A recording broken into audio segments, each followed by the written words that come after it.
Excellent. We will call the meeting to order. Good morning, everyone. Do we need to self-identify any members at this time?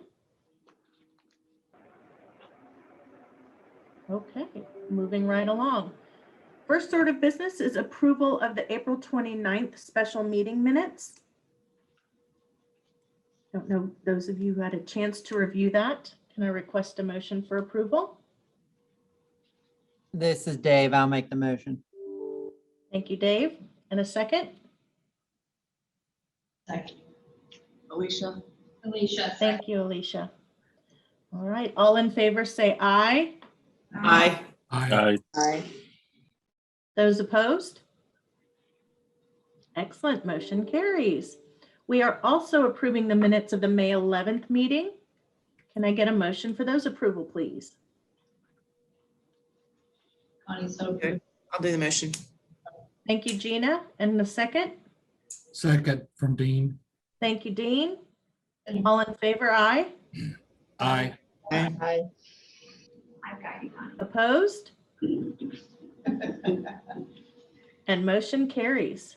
I feel like a very efficient president this morning. Or chair, I should say. I guess this time we're going to invite Mindy and Natalie to present the mission moment. Good morning. Is Natalie here? I don't see her. I just sent her the invite, Mindy, Okay. so she should be popping on any minute. All right. Well, so I am Mindy Puckett. I am a talent development coordinator with Brighton Center, and my office is located at Florence, Kentucky. And just to tell you a little bit about Natalie, who's going to be presenting this mission moment. Natalie is a librarian and manager of workforce development at our Kenton County Public Library. And she won a Kentucky State Library Award for the community service for helping individuals receive employment in 2014 at the Covington location. So as of January 2021, we're really excited to announce that Kenton County Public Library is one of our access points for Kentucky Career Services.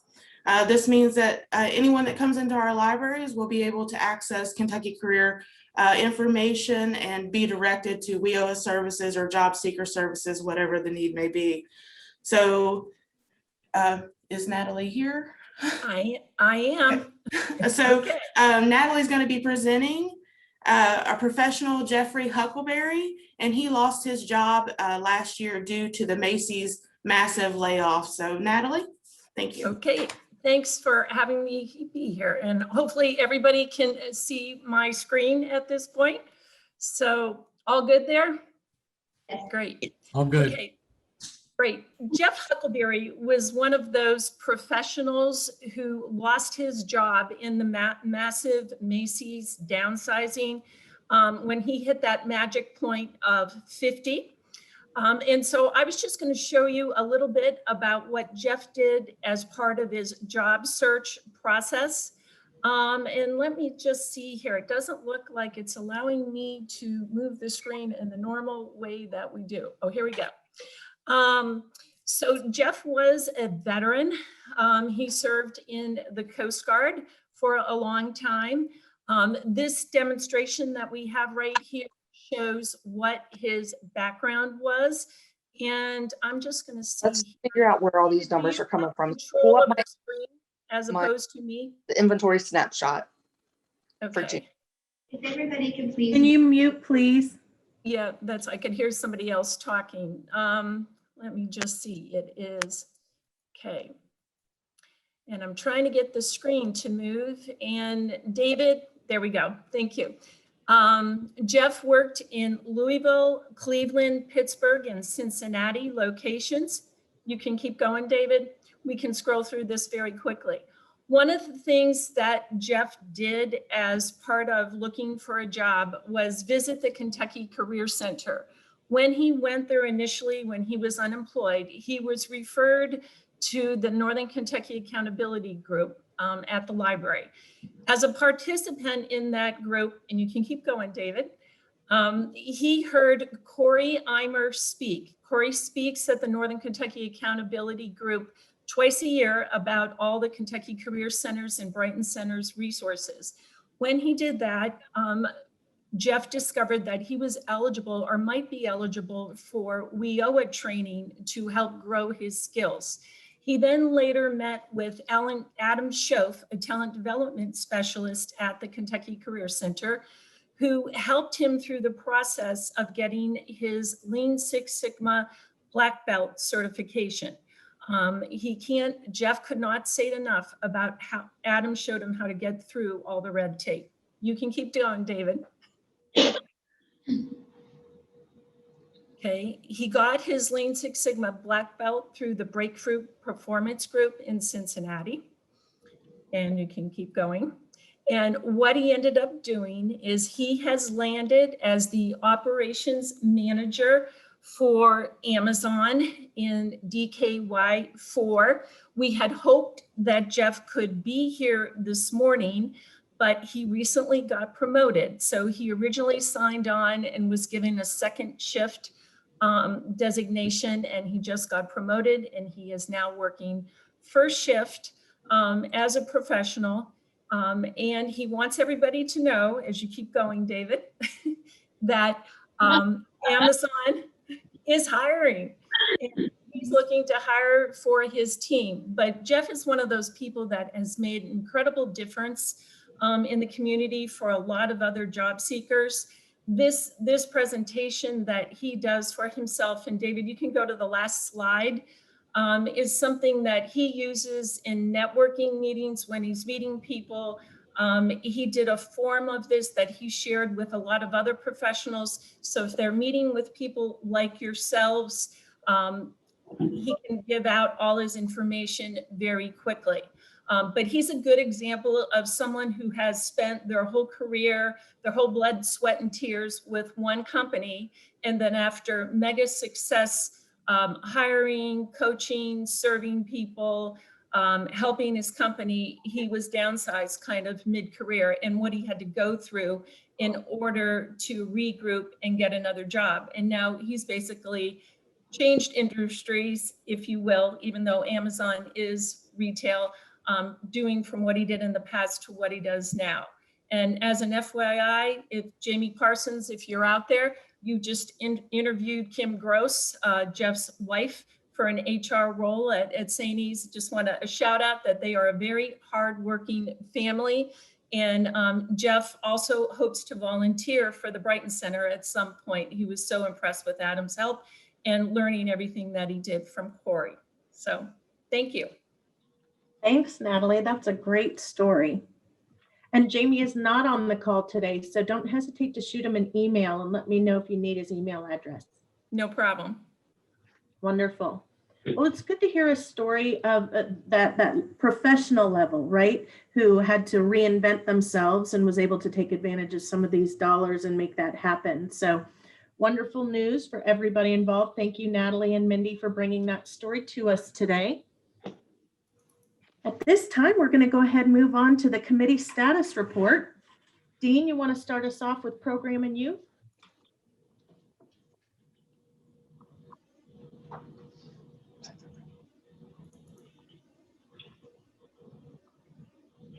If I can unmute. Hey, good morning. So Program and Youth did not meet last month. So we'll have a report at the next meeting. However, I did just want to introduce myself as the new chair, and I'm looking forward to the opportunity to meet everybody in the group. And we hope to have a very exciting year and bring some new thoughts to the table from the group and move forward with some good ideas. So thank you very much. Thanks, Dean. We're glad to have you. I know that during the executive committee meeting, we did cover some of the opportunities that we have. It's been difficult to spend some of those youth dollars for a variety of reasons. So we're going to put some focus into that and see if we can't move the needle there. And certainly, Dean, I'm sure your committee will be plenty busy in the coming months. So I appreciate that.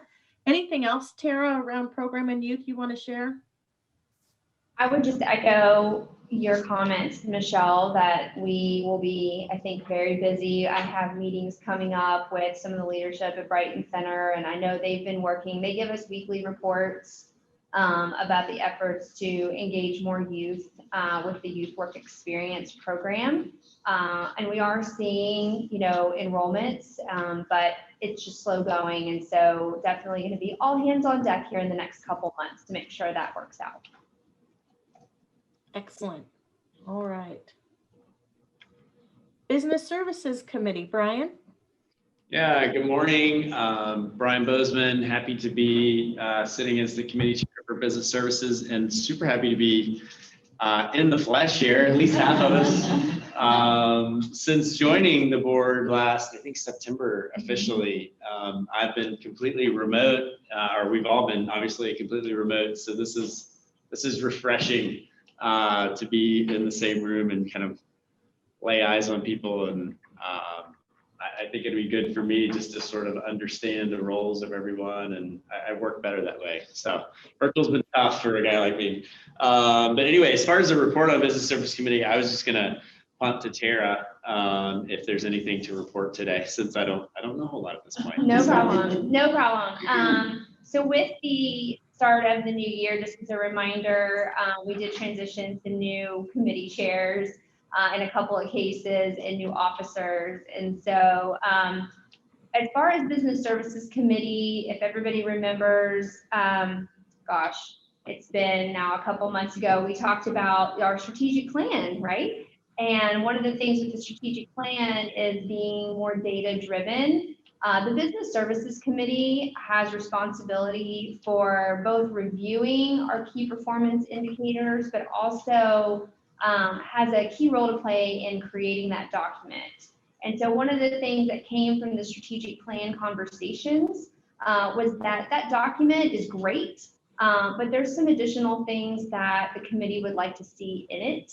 And so that to start that off and think through maybe what else could be shown in the KPI, the last Business Services Committee meeting hosted guest speakers from the Council on Post-Secondary Education, telling us about their statewide goal of reaching 60% of Kentuckians having either a credential or a degree by the year 2030, so 60 by 30.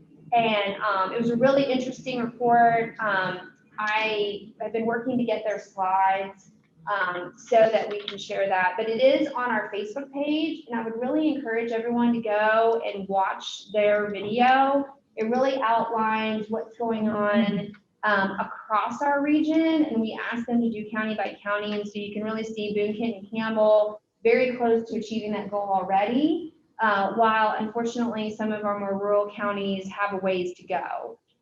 So yeah, if you go to the WIB's Facebook page, you can watch that, and I think stay tuned for more similar conversations coming out of business services moving forward. Thanks, Tara. In hindsight, we should have probably put executive committee first, so I could have told everybody about all our new chairs, but we will get that in my report. Anything else around business services before I move on? Okay, great. Moving right along. John with MBO. Good morning, everyone, or good afternoon from where I'm calling from. How is Germany? In Germany, you can tell because there's a world map behind me, I guess. I don't know. So I don't have my red wall behind me, so that should be a tip off for all of you that I'm not in my normal location. We have actually 3 nominations today, and despite the forms that you have in your packets that say new nominations, 2 are actually replacements technically. First is Kara Brooks, who will be taking the spot from Ronna Whitaker from Duke Energy. Mike Flannery will be taking the spot vacated by Chris Bateman from Amazon. And we have a new company represented, Ethos Laboratory, with Colleen Kirkpatrick. So I will bring these nominations forward individually for us to vote on. Madam Chair, would you like a consensus vote or a roll call vote? What would you like here? A consensus vote works for me. There's So typically not a lot of friction in these actions, so. that's right. We have You never know, tremendous though. faith in you and your selection abilities for those that will be key contributors to our board. So that said, can I request a motion for approval of the slate of new nominees? Janet Harris, so moved. And a second? I'll second. Brian, Thanks, Dean. Brian, Oh, Sorry. Brian. I saw Dean's finger go up and I heard words, but I couldn't see Brian. I apologize. All right. All in favor? Say aye. Aye. Aye. Opposed? Motion carries for 3 new Just board to members. be clear though, there's, if any of the nominees are on the call, you have officially abstained for the record. Thank you. So welcome to the new members. We look forward to having you. Brian, John, just generally speaking, does that put us in a good spot as far as our percentages and where we need to be from, you know, the different sectors and the different lines of business? Yeah, actually, we're doing really well in terms of the compliance side of our membership. Colleen brings us another member from Campbell County, with Ethos being in Newport. So that's been an area that we have struggled to bring members in. We still have some challenges that we are looking to improve. We also have already talked to members who will be terming out next year at this time and are working on plans there. So we're in a really good space relative to the board mix. Good, good. In regards to the areas that you're looking for focus or attention on, is there any shout out you want to make to the board in general to see if they have any recommendations? Mostly it's the outer counties that we just have always struggled to have, you know, very many members. And we were hoping that with Zoom or the ability to participate remotely would allow that to be more possible. But it's just still a less dense pool of businesses to pull from. So obviously, as of other members on the board, if you know of contacts that you think would enjoy this mission and be a good advocate for their regions, by all means, please let me know or Tara know, and we'd be happy to have some conversations to help them understand what is involved with being a member of the WIB. Thanks, John. And then it does look like you've got a member spotlight with Gina. Gina do. Stowe, are you ready for this? Sure. So do you have my PowerPoint already? Or do you need me to share my screen? We were told you were going to do an interpretive dance, is what I have in mind. Okay, well, that sounds like a plan. Well, good morning, everyone. My name is Gina Stowe, and I am I'm one of the newer members. I've been in my role here at CBG for the last 5 months.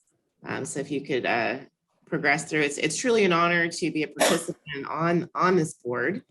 So first I want to start with where I'm from. My parents met in Panama in Central America when my dad was in the Peace Corps.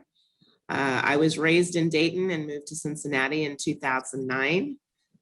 This very busy slide is all of my national origins. So my mom is half Colombian Panamanian. My dad is Irish German, and I was raised in Dayton, Ohio. And I'm fluent in Spanish. So the next slide. This is my favorite person in the world. This is my son. I had him very young. I was 19, and he is an inspiration for me to do everything that I can to be successful and a good example for him. He's now 28 years old and my favorite person. So have to have the obligatory parental slides. So my career has been very diverse. Early in my career, I did a lot of time in the nonprofit sector, working with families in poverty, making self-sufficiency plans. I guess the theme in my nonprofit sector work is removing barriers initially. I mean, just finding ways to get through red tape. I worked in case management during the Clinton administration when they started putting limits on public benefits. So I was a case manager helping people remove barriers to work, into entering the workforce. So a lot of translation points, did all of that in Dayton. Then I shifted, the bulk of my nonprofit career was in domestic violence intervention work with Artemis Center for Alternatives to Domestic Violence in Dayton. I started as an advocate and was promoted through the years to to lead their outreach programs in court systems. And then as a bilingual advocate, I worked a lot with newly arrived immigrants and helped them with barriers to safety and whatever that entailed, safety, accessing systems, things like that. For a short stint, I did some work in Latino family advocacy work at East End Community Services, also in Dayton. We started a volunteer coalition called the Latino Connection, where again, we were working to remove barriers to services for people with limited English proficiency. So all of these roles were high burnout potential. Very rewarding work, but then I shifted my career. So for the next slide. Oh, before I did that, I joined a salsa band. So these are some photos. I've been singing in a salsa band for the last in salsa bands for the last 22 years. And it's the one steadfast thing in my life that keeps me sane, that creative outlet. So it's 11 pieces, and these are more family than they are friends or working group. So I thought it worth it to mention, since we're doing both personal and professional background, this is a very big part of my life. So, next slide. So then my career shifted to civil rights investigation and enforcement. So first at the Ohio Civil Rights Commission, the Dayton area office, my cases were primarily employment cases. I learned a lot about and public accommodation as well. Learned a lot about housing, but never actually had cases in those areas as a newer investigator. I was there about 3 years before there was a statewide downsize. And then I was able to work at the Equal Employment Opportunity Commission, so enforcing federal laws. So both at the state level and federal level, EEO enforcement, so any laws related to discriminatory treatment. I was able to be in and out of a lot of employers and learn a lot about different policies and different struggles in human resources and workforce management. And I continued my education during this time as well. Got at that point my undergrad's in psychology, and my graduate degree is in management. And then I also attended intensive conflict resolution program at Capitol Law School, which all really work for the next phase in my career. So you could switch the slide. Yeah. So that transition to human resources leadership. I was recruited into the transportation industry as a senior EEO specialist at First Group. Kind of, as some of my peers in my advocacy work would say, it's like you switch sides, right? I always saw myself as a neutral fact finder, so it wasn't really a big switch for me. So in the corporate sector and the private sector, I've worked in the transportation industry and then also in the healthcare industry and diversity program management. I returned to transit and transportation leadership as the director of learning and development, wanting to be on the preventive side of the EEO cases that I was managing before. I wanted to do education to prevent as opposed to kind of cleaning up when we had problems or struggles. So I ended up doing a little bit of both and developed executive level professional development plans, programs, and founded the company that I work for's first online university, which covered United States and Canada for their location. And then during that time also, they started their first international contract where I got to be stationed in Panama and temporarily for a few months was able to help with the transition of the mass transit system from private sector back to the Panamanian government.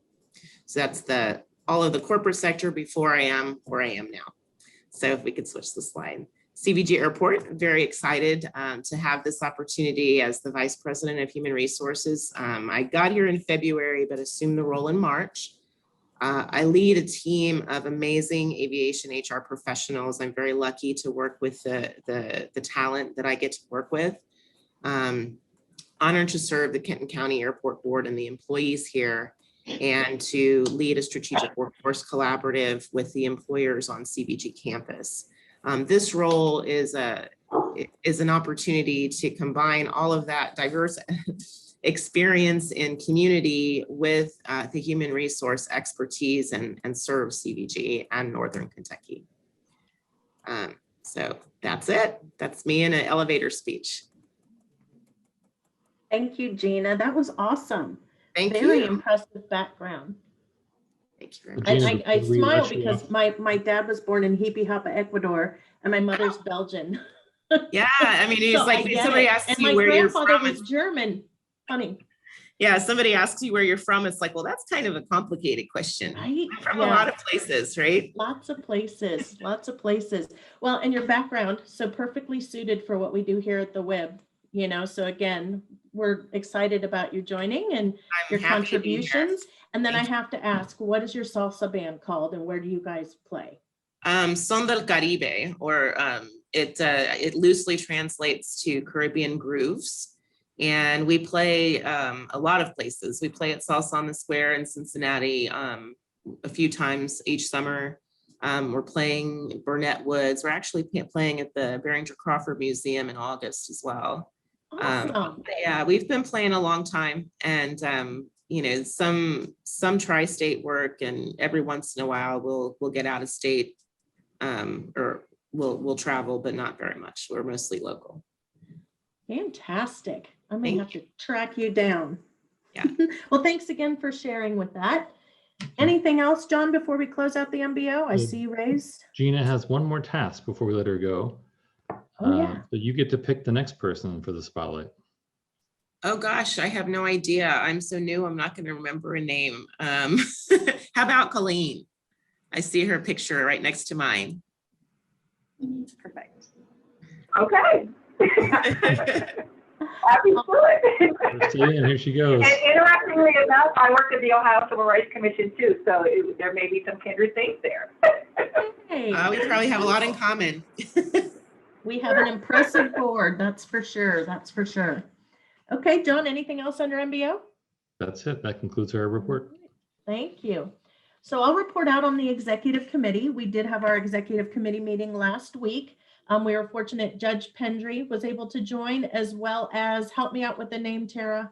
And Sarah. Thank you. Thank you. And really, it was the official passing of the gavel. So as of July 1st, I became the chair, and Dana Dobbs exited. So very sad to see her go. Some big shoes to fill. But again, during a really, really tough time, have to thank Dana for her work and really just keeping us on task. And we continued to accomplish things during this unusual period of time. So kudos to her. And then, so we again have a new slate of executive committees, and I'm going to read them off very quickly. And then certainly, have the opportunity to maybe have folks introduce themselves. So again, my name is Michelle Sesteric. There are some new folks on the board, so I will go ahead and introduce myself. I work for Staffmark as my day job. I've been there over 20 years, and I help find people jobs. And I help our employers in the market really understand what's going on in workforce, which is why I really volunteer on many of these things, because I want to be part of the solution, and I want to be able to educate my customers on how they can be successful in attracting and retaining a good workforce. And then I also sit on the Northern Kentucky SHRM board as a membership chair, and I sit on the strategic steering committee for Lisa Mulcahy at the chamber that oversees the workforce piece.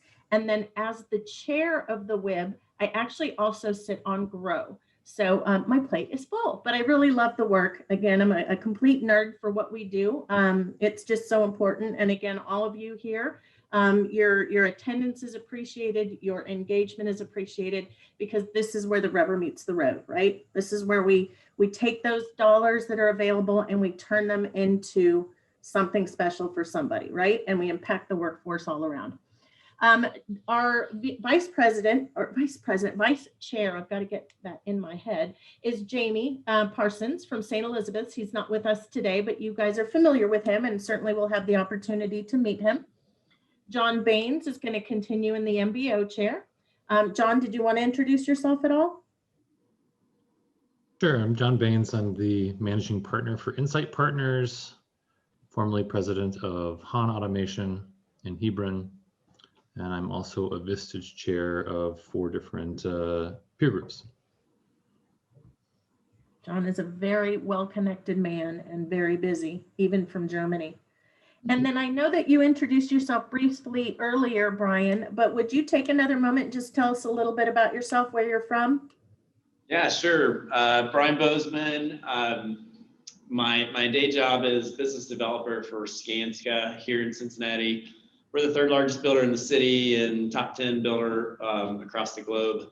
I live in Fort Thomas with 5 kids, ages 2 through 14, and my beautiful wife as well. I'm not just trying to do that by myself.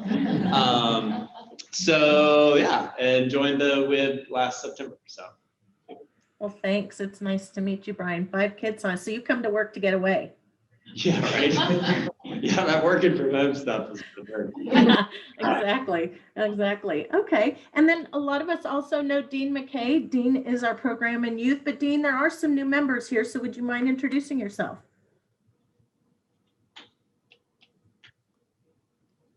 You're mute.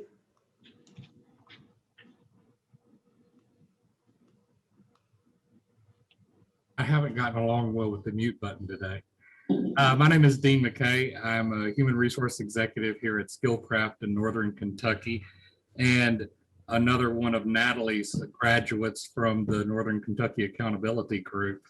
I've been on the board since November of 2019, and I'm very excited to be part of this and part of the executive committee. I've lived in Northern Kentucky for 7 years now. And after that, I've just lived all over the country in my previous life in the retail world. Thanks, Dean. And then Dave, oh, actually, ladies first, Dave. I'm going to actually call on Katrina first. Katrina, excuse me. Hey, good morning, everybody. Katrina Thomas. Hey there. Executive Director, Northern Kentucky Community Action Commission. So I've been here about 3 years now, Northern Kentucky, been on this WIB board for 3 years. I've been in nonprofit management for over 20 years now. So very interested in this work, helping people to remove barriers, looking at equity throughout the community and how it can just make our community a better place to live. And I look forward to serving on the executive committee. Thanks, Katrina. And Dave, last but certainly not least.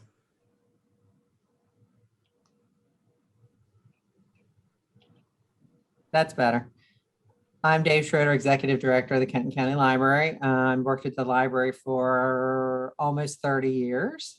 I started in high school, so this has been my job path for pretty much my entire working career.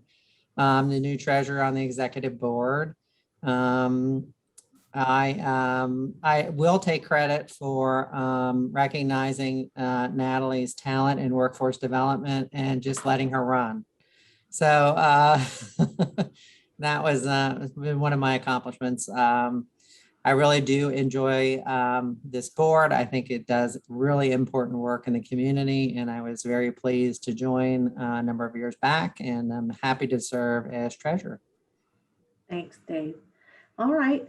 I think that's all I had. I just wanted to report that out. Am I forgetting anything, Tara? No, that's everything. Okay, great. Let's move on to the partner spotlight, which brings Natalie back again. Hello, Natalie.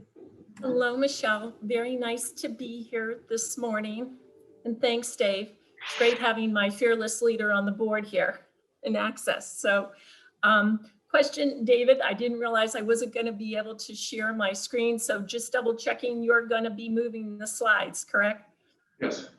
Okay, great. Tara told me I had 8 minutes, so I have to talk fast. So first of all, thank you all for allowing the Kenton County Public Library to be a moment here. And next slide, Dave. Just so all of you are aware, at this point in time, Kenton County has over 165,000 cardholders in our area. We're ranked the #1 library system in the state of Kentucky and have been now since 2013. We're also ranked 6th in the United States out of 6,000 same-size library systems. Kudos to Dave for that. We are one of the only 5-star library system in the southeastern part of the United States, as ranked by the American Library Association. And for those of you that don't know, Dave has been president of the Kentucky Public Library Association for many years and leads the charge on the library front. Okay, next slide. So you're familiar with our workforce development goals. We follow labor market information to continually update our public library programming to meet what we see happening in the community. As the information heart, we try to make sure that all of our KCPL staff who work at our public services desks are aware of the workforce resources that are available to all the people that are coming into the library and calling us on a daily basis. One thing we try to very carefully avoid is duplicating the services of our community partners. We also try to create programs that showcase library workforce development resources and encourage people generally to be lifelong learners. And we're very much into including career development opportunities that are available for all people. Next slide, Dave. How you conduct your job search is a key indicator of how you will perform a job. So our mantra is we want people to be a student of the job search process with help from the public library. Next slide, Dave. So I'm just going to run through quickly the types of programs that we cover so that you see that we span the gamut of helping people from entry-level type roles all the way to professionals like Dean, as he just mentioned. So we offer GED programs on a weekly basis as a partnership with Kentucky Adult Education and Gateway Community and Technical College.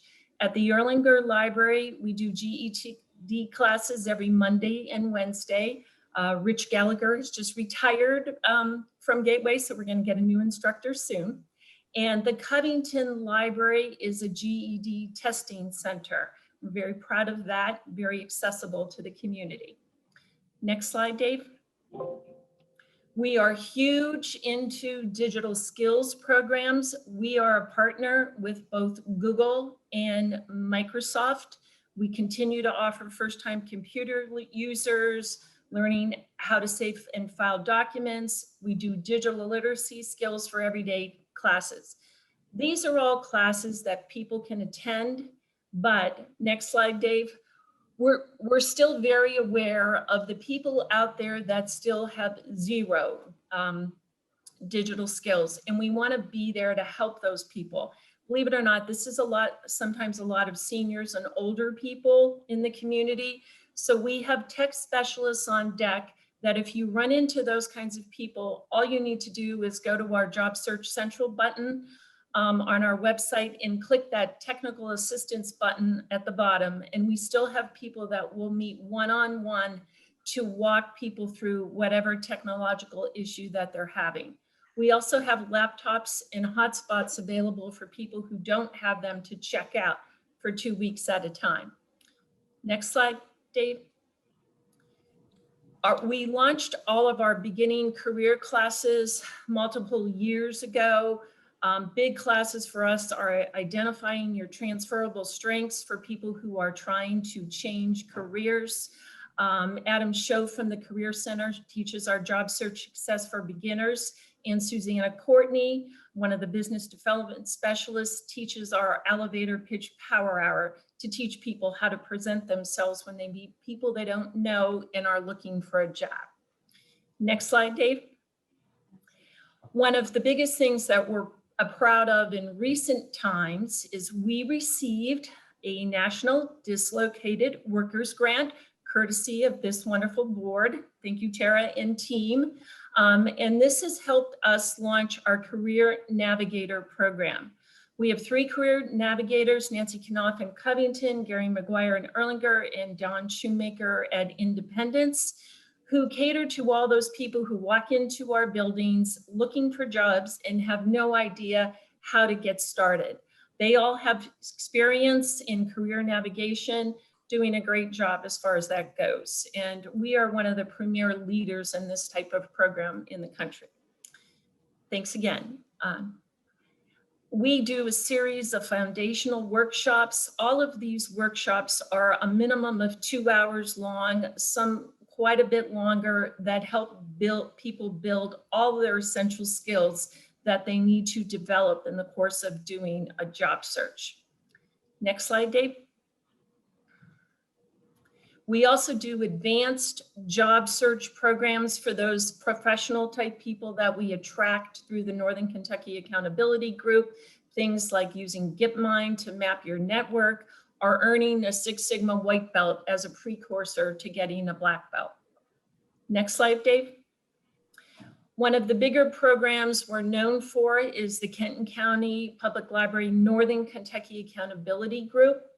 This is our job search support group for professional level people that are in transition or anyone that wants to change careers. Next slide, Dave. To give you an idea, this group meets every Wednesday morning from 9:15 to 11:30. And we always have a speaker on some aspect of the job search that we don't hold a regular class on. This has been wonderful because we've had the opportunity to have many leaders from our community address a professional audience and to keep people very engaged on what's going on out there. We have multiple people on the board who have presented to the group. Michelle Stosteric did it for us 2 years ago. She was here as well. So it's a great group. We're very proud of it. So next slide, Dave. Some of our partnership highlights with the Northern Kentucky Career Center is, as Mindy mentioned, the Erlanger Library is now an access point for Northern Kentucky Career Center services. So we're always trying to drive people to the Career Center for help as they need it. Since the library is open in the evenings and on weekends when the Career Center is not, this can be particularly helpful for folks. Corey Eimer, the Operator General of the Career Center, addresses the Northern Kentucky Accountability Group twice a year now. The Career Development Office, Jane Myers and team, shares job openings with us for veterans. As you know from Jeff, we've had multiple veterans land jobs that are participating in our programs. We also host job fairs and hiring events for both the Career Center and employers at all of our branches. We're also using our career exploration classes like Exploring ONET online, our transferable skills class, things like that, to publicize the Career Center's in-demand hiring events to make sure people that are looking for jobs are aware of all those opportunities out there for them. We are also scheduled to host the big New Year New Career Job Fair back in Bronte Hall at the Erlanger Library on January 20th of next year. So Dave, you can move along again. Okay, some things you might not know. In 2020, our wonderful COVID year, we held over 398 programs via Zoom with 11,000 plus people participating. Interestingly enough, in the virtual environment, we were drawing people in from all over the country. And Dave has recently decided that he's going to invest in us having a camera and movable equipment so that we can allow the accountability group to be a hybrid model so that we can continue to attract people from other parts of the country to our area, letting them know how great it is to live here. Over 350 people that have participated in the Northern Kentucky Accountability Group have landed jobs with over 245 different companies. So that's quite an undertaking since we've only been able to track people for about the last 3 years. We also have a lot of other people land jobs, but we find it difficult to track the daily patrons that come in to use our resources. We're also finding that we're saving local employers significant money in outplacement services. We're hearing all the time that those who have received outplacement funds from other organizations, when those run out and they come here, often the information, the people they encounter, the coaches, the instructors are giving them better information than they got originally. So we're happy about that. KCPL participates in the strategic workforce action teams with our local employers. We're also part of the Northern Kentucky Grow Initiative. I serve on the adult and career readiness pillar, and Lisa Tuies, our schools coordinator, is joining the K through 12 pillar. We also are registered to provide work-based learning opportunities via My Career E3. And just kind of as an aside, since he's running the slides, I'm working closely with the American Library Association on a big push to get public libraries all over the country more engaged in workforce. As part of that, the American Library Association is hosting 3 workforce development mini conferences in August, September, and October. And in August, Ron Painter, who is president of the National Association of Workforce Investment Boards, is going to be the featured speaker initially. And then he is going to introduce our own David Klockner from NKWIB ADDNI. And we're going to talk about how KCPL has used LMI information to drive all of our programs and continues to do so down the road. So thanks again in advance, David, for doing that with me. And thank you to Tara for being an advocate of that. For further information on all of our resources, all you need to do is go to kentonlibrary.org, scroll down a little bit, look for that green Job Search Central button. We have a huge amount of information that we've assembled for job seekers to use. A critical part of that is our list of all of our community workforce partners. So if you go out and look at that site and you don't find yourself on there and you want to be, please make sure you let Dave and I know. So thanks again for having me here this morning. I hope I didn't go too long there, Tara. You did a great job. That's outstanding, Natalie. It really is impressive. All those awards are not surprising when you break down all the activity and all the things you've done and those numbers during COVID. Truly impressive. Good job, David, and everybody on the crew. Yeah, congratulations. Thanks for sharing that with us, Natalie. In the interest of time, we need to move along quickly into activity updates. Tara, you want to give us a director report? Sure thing. And I'm trying to see if you guys can't see me. Okay, I was trying to see maybe if I join the meeting, it might be a little bit easier for those on the Zoom. So I apologize. I'm way over here. Maybe I'll stand up so at least you can tell where I am. So just a couple of things, and I did go over this at the executive committee meeting. So for those of you that were at that, I apologize for the duplication, but I did just want to highlight everything that we accomplished in fiscal year 21 as we kick off FY 22. Just a quick list. We completed our local and regional WIOA plan. We completed our 21 to 25 strategic plan. We completed an RFP for operator and direct services.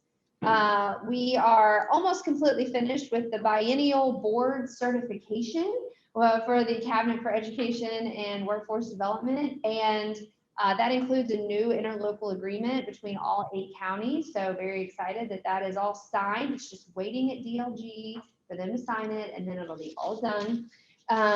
We also certified a number of affiliate sites and 3 new access points at our not only our Kenton County Public Library, but also at Owen and Pendleton County Libraries.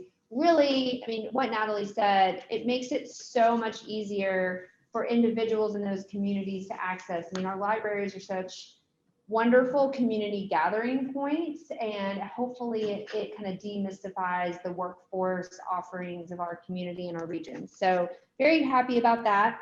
And we did actually recently have a meeting with some other library executive directors in the state library system to make sure that we continue to find ways to grow those relationships over time, maybe in other counties as well.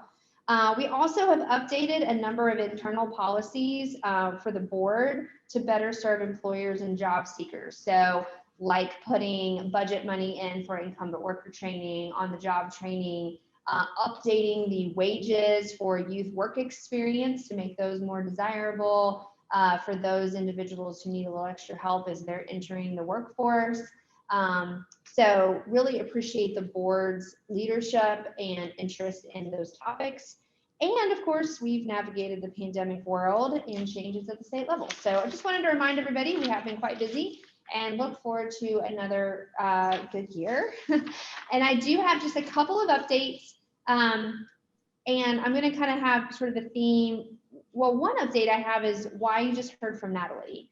So, you know, we have a number of, this board has a number of things that you're responsible for.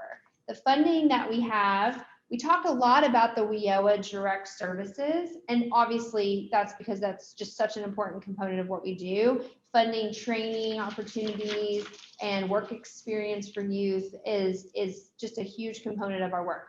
But you guys are also funding and looking over the operation of the Career Center Network as a whole. And that involves 13 different MOU level partners. And so because of that, I just thought it would be nice as our agendas allow to have more focus on those partners. And so this agenda had a little more space. So you're actually going to hear, you heard from Natalie, and that's why we had the mission moment kind of coordinating with something that the accountability group had done. So you can really get your head around, hopefully, how those partners matter. And then here in a minute, you're actually going to hear from, they're not an MOU partner with the KCC, but certainly a partner. So I'm really excited in just a few minutes to introduce to you Zach Morgan. So I'll be quick. Wanted to make sure you guys knew we are trying to use our funds through the National Dislocated Worker Grant. And so we are partnering, you may have seen a press release about this. We are partnering with 3 other WIBs to, we have 10 spots, so 10 spots in an 8-county area, not huge, but in something called Commonwealth Coders. So students will, they can be from any walk of life. It's a 16-week program. All expenses pretty much are paid for them. And actually, if they are under 200% of the federal poverty line, we've partnered with United Way and they will get a living stipend. So a weekly stipend to just help them cover sort of life expenses, because the program is an intensive like 9 to 5 program. So kind of hard to work while you're doing that. So we're really excited about that. It will kick off, classes will start in August.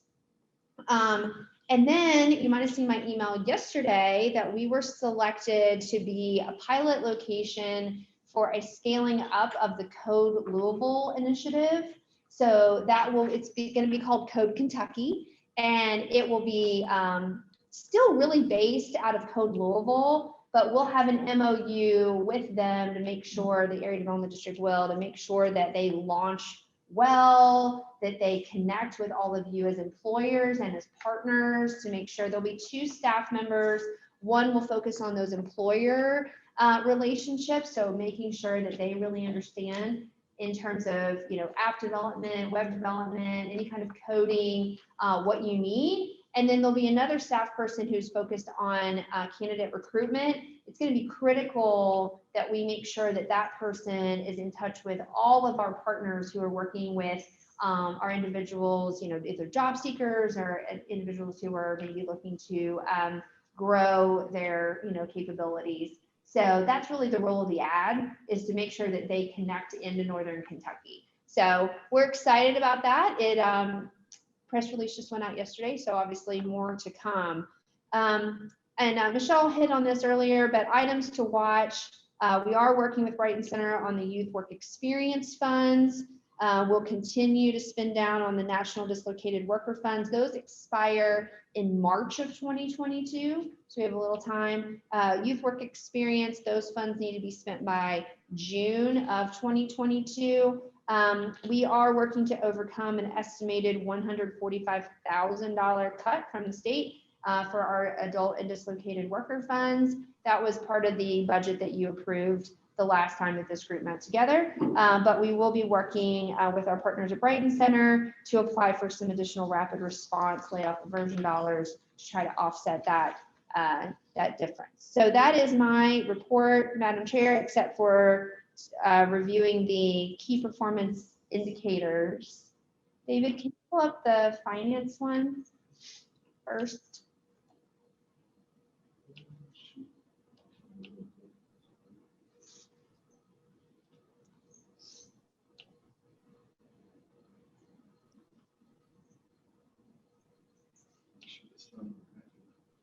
It should be in the folder. Feeling pretty confident that it's in the folder.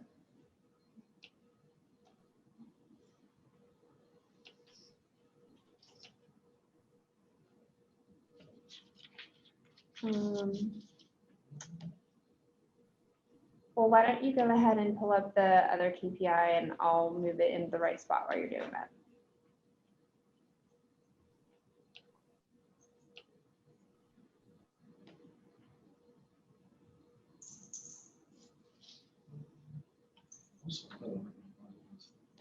KPI definitely is in there. The program.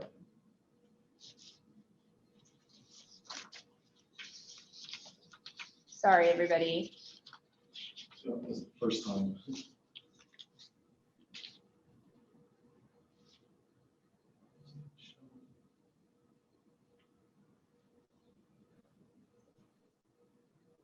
Sorry, I'm on technical stuff. There we go. Okay, why don't you just very quickly walk through this and I'll pull up the KPI. So this is the May KPI for FY21. We just real quick, I want to say we do have a June KPI, but the Business Service Committee will see next week. Just going down from the top down, we have our May advertised job postings. We're now doing it just month to month.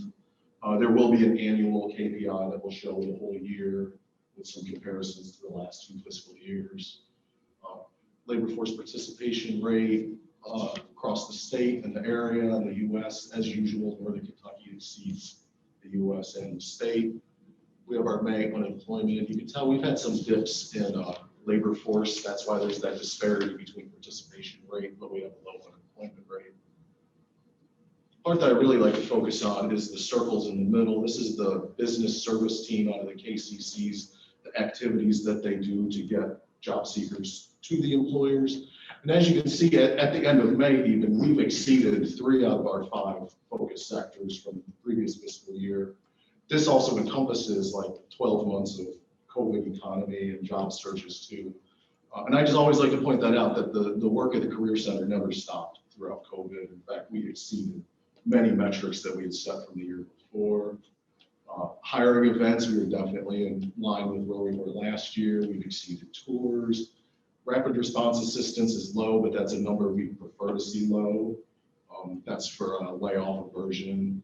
Participating employers for hiring events is right on line with last year. And if you look about at the top, the unique employers served, we're very much on line with where we were last year.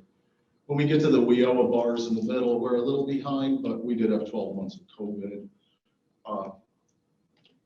6,000 people in basic career services. I can tell you that by the end of June, we've at least gotten to 50% of where we were previous year, which is great because that's in the door, in person, face-to-face encounters. Career services, training, and internships, we're still pretty much online where we were last year. We have our WIOA participants. This is the state reporting outcomes. Hopefully we'll have an update for the June KPI. If not, we'll have updates for the annual KPI. Some metrics were missed that quarter, but there's lots of moving parts for that, and I'm very sure we'll smooth out by the end of the year. And then this bottom part is kind of like the meat of this document, is the interviews, placements, and customer satisfaction. And through the end of May, we had already exceeded applicant interviews by over 1,000. Our placements were way up from last year. Both of those numbers go up pretty significantly by the end of June. Customer and employer satisfaction, we've hovered at that 96, 97% all year round. we're limited in where we get employer feedback from, and since we're a room full of employers, if you send a survey from business service people, fill it out, please. We have very limited opportunities to talk to employers and job seekers. We used to have a fire hose of survey data before COVID. Now it's just kind of a trickle because it's hard to get people to fill out surveys. People don't want to touch iPads. Cool. And I got the financials in the folder now. They're at number 7. I want to bring that up. Thank you, David, very much. And Tara, just one thing with this that we mentioned that the executive committee is looking more to the outcomes too of some of this, and also the numbers when it comes to, you know, we have percentages where it says adults and dislocated workers and youth, but what are those numbers? Like how many adults is that? How many dislocated workers? How many youth? And I think you mentioned maybe updating this some. Yes. But really with the emphasis of looking at outcomes. Yeah, I totally agree, Katrina. Thank you so much. Yep.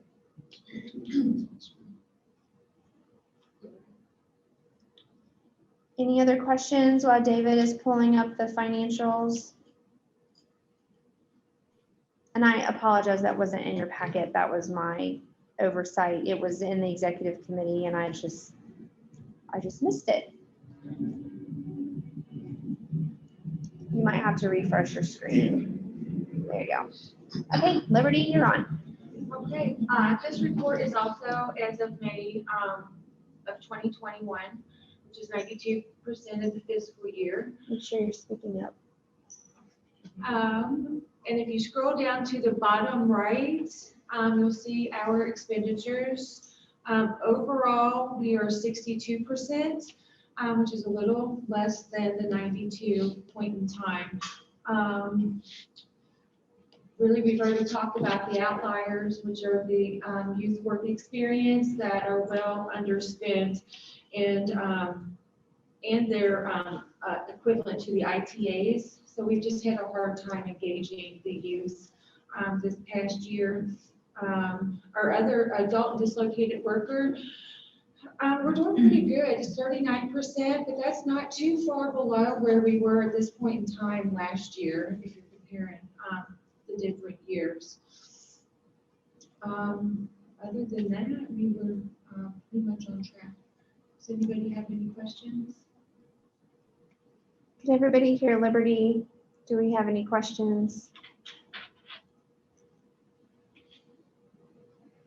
Okay, Michelle, that is the conclusion of our staff report. Excellent. Thank you very much. And Corey and Mindy, we'll do the Career Center operator and direct service report, please. Yes. Hello. Thank you, Michelle.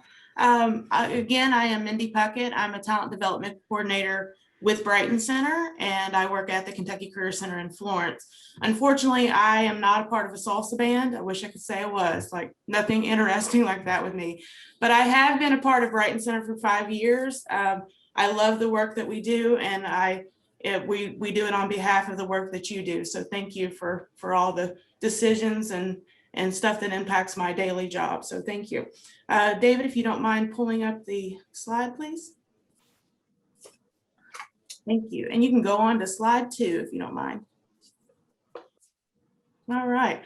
So Brighton Center, we are the subcontractor for WIOA services for the Northern Kentucky Area Development District. We provide direct workforce services for employers by helping them find ways to maintain and grow a thriving workforce. We also provide basic and intensive career services and training opportunities utilizing the WIOA grant to both our young adults, our dislocated workers, and adult customers if they are eligible. And like it's been mentioned before, our young adults have an awesome opportunity to go to work experience internships making up to $16 an hour. And we are really hitting the ground with outreach, trying to amp up our programs and get the word out about these amazing programs that we have. David, next slide, please. Thank you. Our business services team just recently held our Veterans Career Cruise-In, and This was an awesome event. I had the opportunity to attend it. It was a beautiful day. We had over 50 employers in attendance. Special thank you to Gateway for allowing us to host this event in their property. Like I said, it was a great day. We had 50 employers in attendance, and 80% of the job seekers that we surveyed that day said they already had employment. However, they were just looking for better employment opportunities. Great turnout of employers. It was a great day, and just it was a great time. So upcoming job fairs, our business service team is working on a upcoming job fair on August 17th. And this will be hosted at our Grant County Career Center, the NK Career Center. NKU Grant County, which our career center is inside that building. And this is in partnership with the Grant County Chamber as well. This job fair will serve as a dual purpose. It will be a job fair as well as an open house, just to let people know of our services. This is open to community partners, stakeholders, customers. We hope to see you all there. And that again is on August 17th. And our business services team is still hosting our in-demand career days at all of our Kentucky career locations. So if you know somebody who would like to be a part of those, please let us know. Thank you, David. Our talent development specialists, they continue to work hard at assisting job seekers that are coming into our buildings and connecting them with WIOA services and job seeker services. We have had 6 new WIOA eligible customers since May. 4 WIOA customers have started an in-demand training. And so we are still taking any and all referrals. So if you know of anybody that could utilize those WIOA dollars, please send them our way. And an update on the National Dislocated Worker Grant, as Tara was mentioning before, Brad Dansbury, he is our eligibility specialist for the National Dislocated Worker Grant.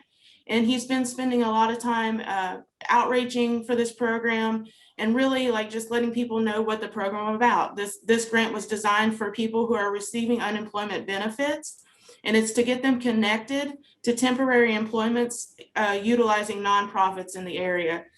We have had 7 National Dislocated Worker Grant customers receive employment, and we have 10 currently in the pipeline to join this program if eligible. So we're super excited about that, trying to get the word out, amazing opportunities. Moving along, Kentucky Career Center has some really cool tech opportunities, and Tara touched base on some of these earlier. But on June 28th, in our Kentucky Career Center Innovation Room, Cable Academy started a technology cohort. Customers who successfully complete this cohort will receive a cybersecurity certification. And we're super excited to have them on location and helping individuals with some in-demand credentials, as well as Commonwealth Coders that will be starting August 11th.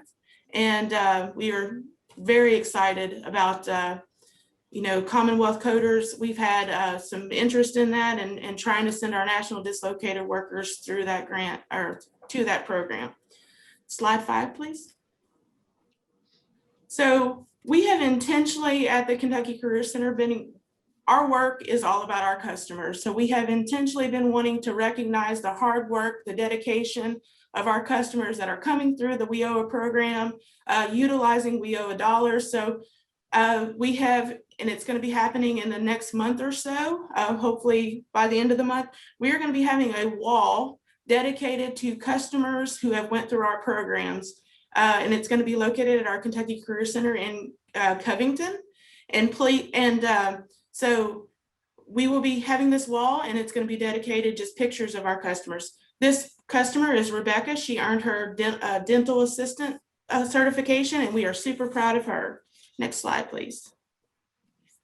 Our young adult team have been reaching out with City Futures, and they have been spending time promoting their services. We've talked to 24 young adults and just letting them know about our services, our WIOA process, how we can help them. We were also, the CompuDot Cisco training will be starting on July 19th, and we're super excited to have 2 of our youth customers going through that program. Next slide, please. So we have the SAMHSA grant, just to give an update. We're currently working with 53 active customers. We've had 16 job placements through this grant. 4 have decided to pursue educational pathways. And a real quick customer service, just to wrap this presentation up. We've had a customer who recently received their peer support certification and starts a new position at Mental Health of America on July 22nd. So we are super excited about that. And I'm going to turn it over to Corey. Thank you.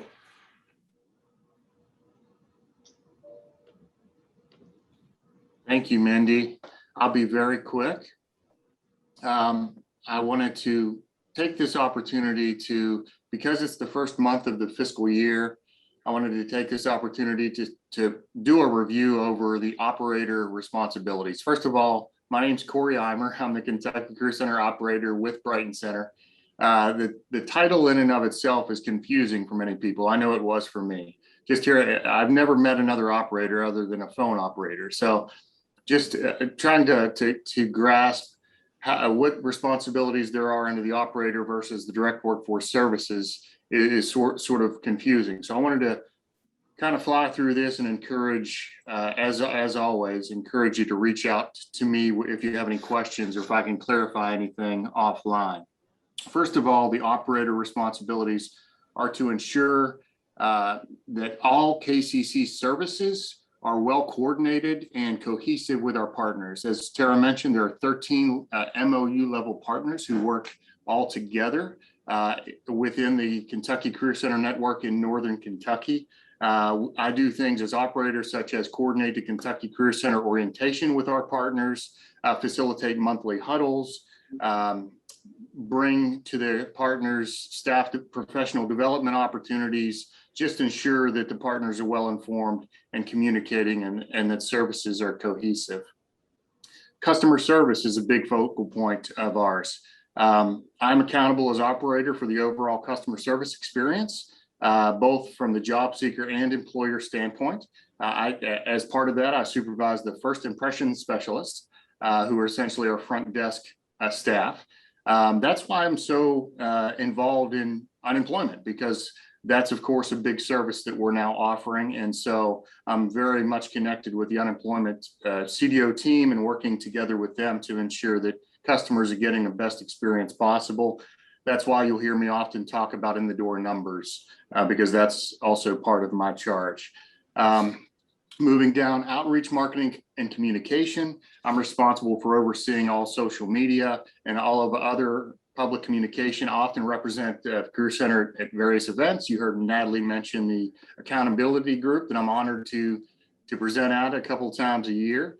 And that also includes, making sure that our flyers and everything else are up to par with KCC brand requirements. I'll take 1 second to, in the spirit of outreach and communication, I want to invite you all to the open house that we're having at the end of this month, July 23rd from 2 to 5. You should have received the invitation from Tara already, but I would love to see you here. And it's an opportunity for all WIB members to come see our operation, meet our partners, maybe have some snacks. So I hope to see you there.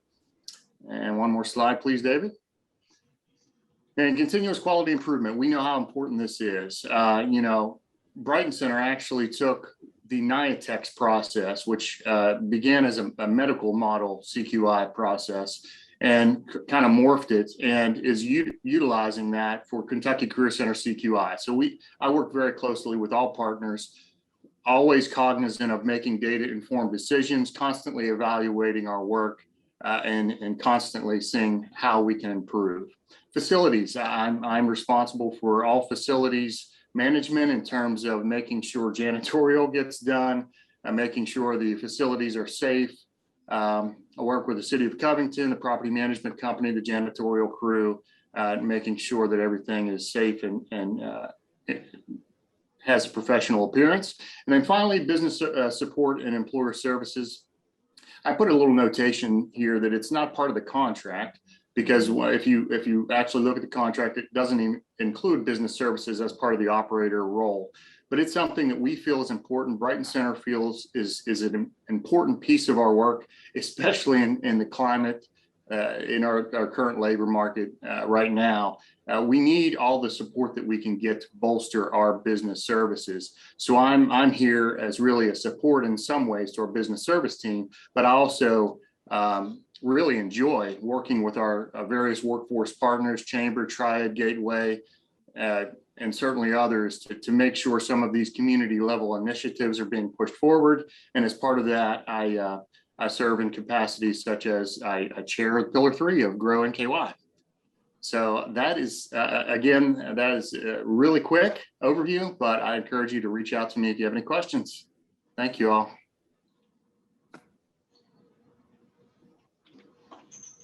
Thanks, Corey. You do good work as well. Congratulations. Thank you to the teams that all contribute and make all that stuff happen. All right, we are so close to being on time, folks. We're going to go ahead and roll right into Zach Morgan, who is our guest speaker. He's from the Kentucky Chamber and is going to discuss the talent pipeline management. All right, good morning, Michelle and members of the board. I'm Zach Morgan, the Kentucky Chamber, based out of Frankfurt, but Northern Kentucky is my area that I cover.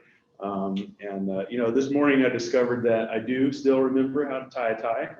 So I'm already having a good day. So I'm excited to talk to you guys.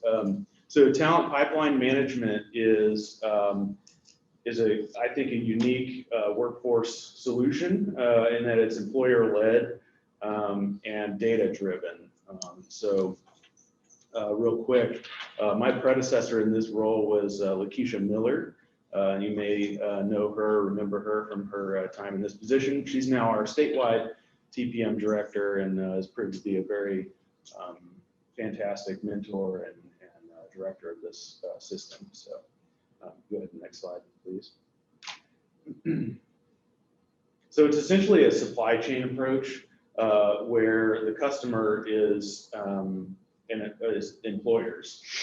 So if you think of your talent needs as your demand for a product, and you are a customer as an employer, we're building supply chains based on the customer's demand all the way back to the raw materials, which in this case is a untrained worker or a student. And the supply chain is basically the providers, education providers, and other support partners, which we've got a wonderful network of here in Northern Kentucky. It's really just a fantastic grassroots group of people around here. That's essentially what we're building. Go ahead, next slide, please. And the steps are, we have what we call strategies. 6 strategies, they're essentially phases where we work through, first of all, organizing an employer collaborative where we're gathering a group of employers in the same industry and in the same location, which seems kind of counterintuitive. Wouldn't these people be competitors? Actually, when we bring people together in the same industry, they're able to expand and increase their voice for their needs and their talent requirements. So we gather people in the same industry, same location, find their common pain points and difficulties with workforce, and then we immediately get to work rolling up our sleeves and getting into gathering of data. We want to make sure that we have our facts straight before we go into any sort of solution building. So you'll see in those first strategies 2, 3, and 4, this is where we're gathering data, and the employers as a group are making decisions about which direction they want to go and submitting their information onto surveys that will help us get an aggregate view of that industry and find out what their needs are and what the reality is on the ground. We find a lot of times when we come into an industry situation, we'll find that there are a lot of assumptions and anecdotal evidence about why things are the way they are.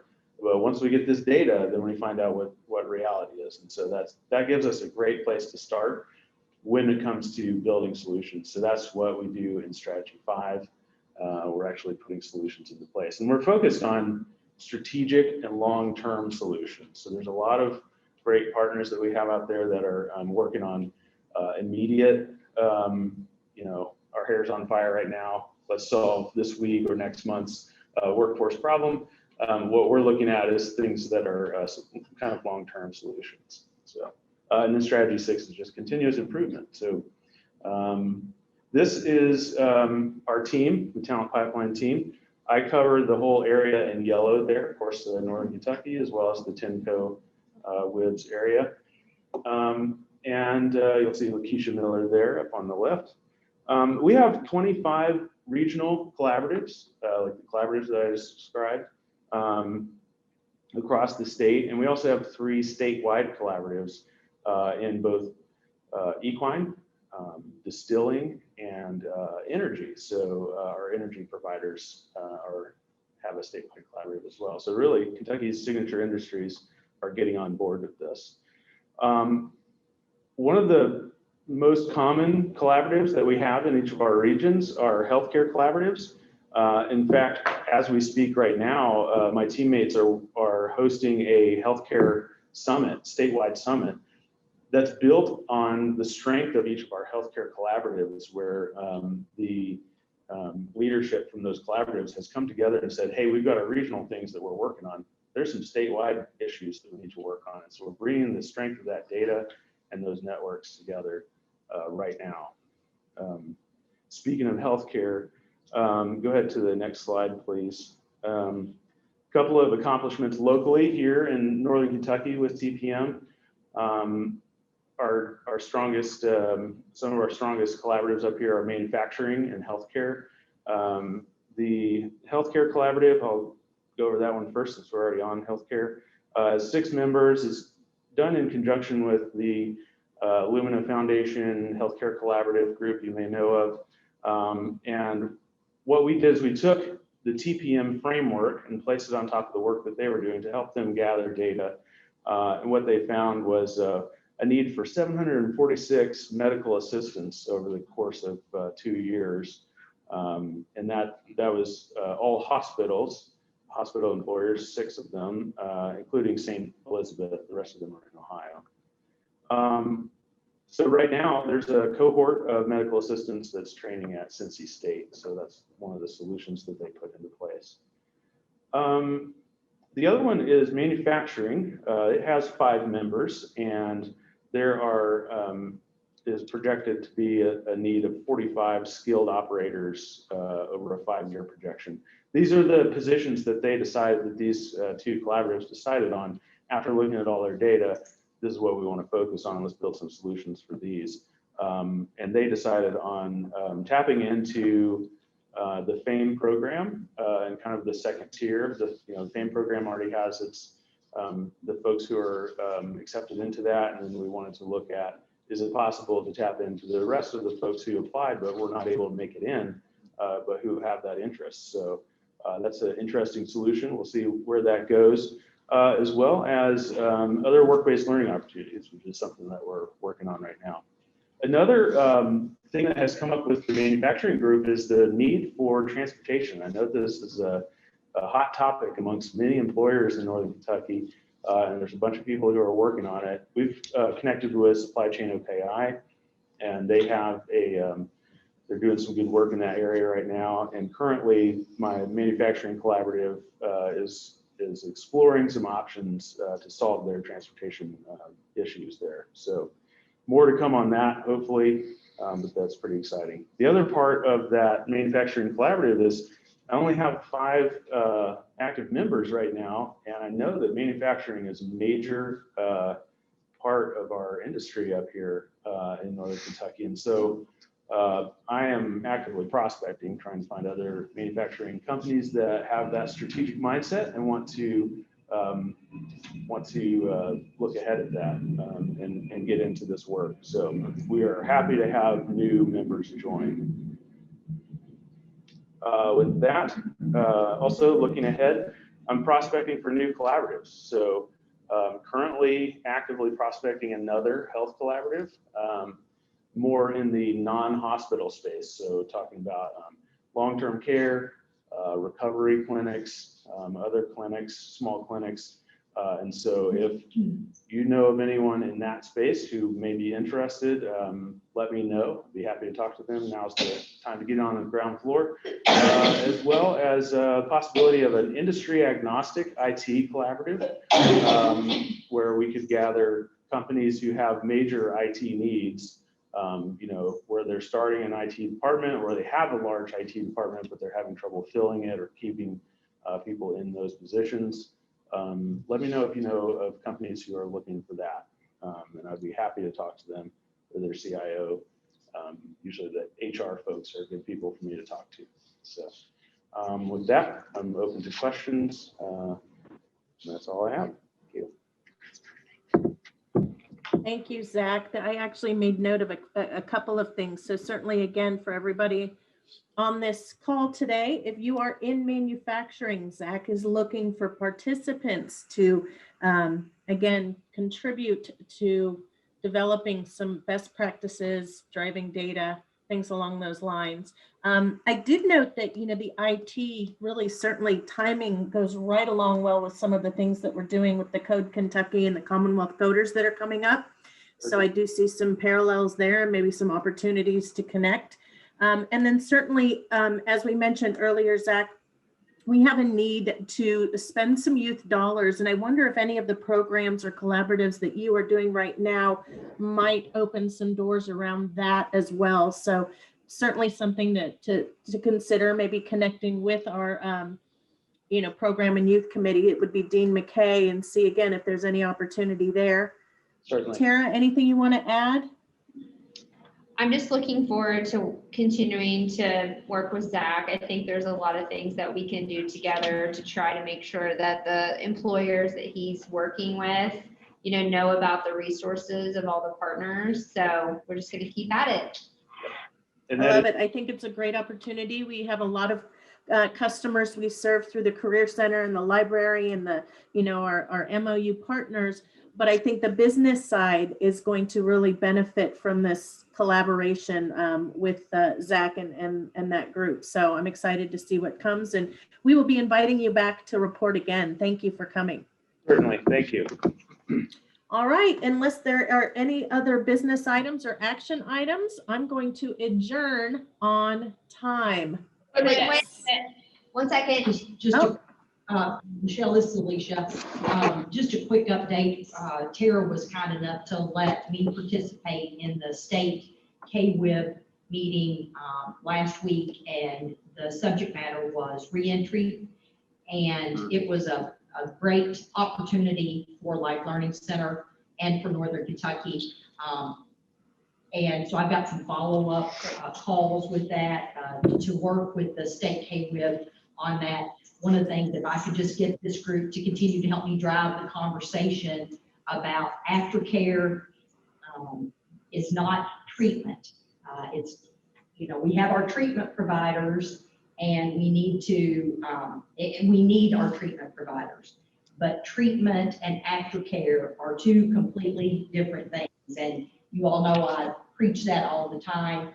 Treatment is treatment. Life Learning Center is not treatment. But when somebody gets sober, somebody gets out of detention, they've got to figure out how to live life and how we're going to do that sober.